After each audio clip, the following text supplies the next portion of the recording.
Rashtrawadi Congress design box या digital media कंपनीचं काम थांबवण्यात येणार आहे।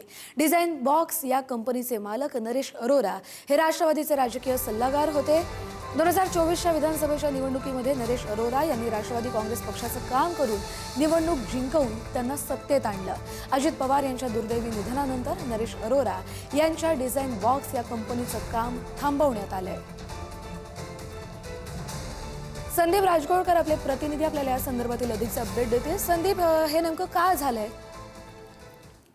कस्तुरी, सूत्रांकडून आपल्याला माहिती मिळते की डिझाइन बॉक्सचं काम राष्ट्रवादी काँग्रेस या पक्षाकडून थांबवण्यात आलेलं आहे। काल खरं तर संध्याकाळी डिझाइन बॉक्सचे एमडी नरेश अरोरा यांनी उपमुख्यमंत्री सुनेत्रा पवार आणि राज्यसभेचे खासदार पार्थ पवार यांची भेट घेतलेली होती आणि अरोरा हे पुन्हा ऍक्टिव्ह झाल्याचं समजत होतं। पण आता जी आपल्याला माहिती मिळते त्यानुसार डिझाइन बॉक्सचं काम जे आहे ते थांबवण्यात आलेलं आहे। आमदार रोहित पवार यांनी जे आरोप केलेले होते त्यानुसार डिझाइन बॉक्स देखील संकटात सापडलेला होता आणि थेट नरेश अरोरा यांचं नाव देखील विमान अपघात प्रकरणामध्ये समोर आलेलं होतं। नरेश अरोरा यांनी मोठ्या प्रमाणामध्ये आर्थिक फायदा पक्षाकडून करून घेतल्याचं बोललं जात होतं। प्रामुख्यानं पाहायला गेलं तर 2024ची जी विधानसभा निवडणूक पार पडली त्या निवडणुकीमध्ये एक पक्षाला बॅकिंग म्हणून त्यांनी मोठा सपोर्ट केलेला होता। नरेश अरोरा यांनी डिझाइन बॉक्सच्या माध्यमातून मोठी टीम कार्यरत होती आणि अजितदादांचं प्रचाराची सगळी जी धुरा आहे ती देखील डिझाइन बॉक्सनं सांभाळलेली होती आणि अजित पवार यांच्या निधनानंतर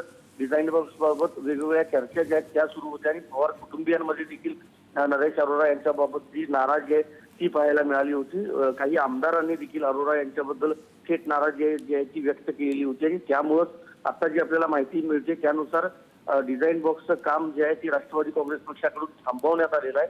सध्या कोणत्याही निवडणुका देखील नाही आहेत आणि त्यामुळे यापुढे कुठलीही मदत जी आहे ती डिझाइन बॉक्सची राष्ट्रवादी काँग्रेस पक्ष अजितदादांचा जो आहे तो पक्ष आता घेणार नाही अशी देखील माहिती समजते। बरं संदीप, आता डिझाइन बॉक्स ह्या कंपनीचं काम तर थांबवलं गेलंय, पण या व्यतिरिक्त दुसऱ्या कंपनीचं नाव चर्चेत आहे का किंवा राष्ट्रवादी काँग्रेस पक्षाची पुढची रणनीती काय असेल?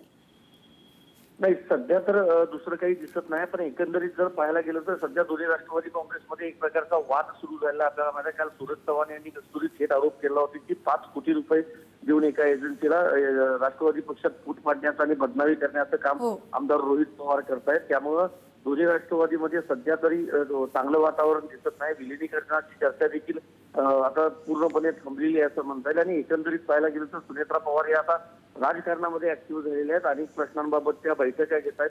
आज देखील जी कॅबिनेट बैठक होणार आहे त्या बैठकीला उपमुख्यमंत्री सुनेत्रा पवार या उपस्थित असणार आहेत। त्यामुळे सध्या तरी दुसऱ्या एजन्सीचं नाव पक्षासाठी दिसत नाही, पण डिझाइन बॉक्सचं मात्र काम आता पूर्णपणे थांबवण्यात आलेलं आहे। बरं, धन्यवाद संदीप तुम्ही दिलेल्या सविस्तर अपडेटसाठी।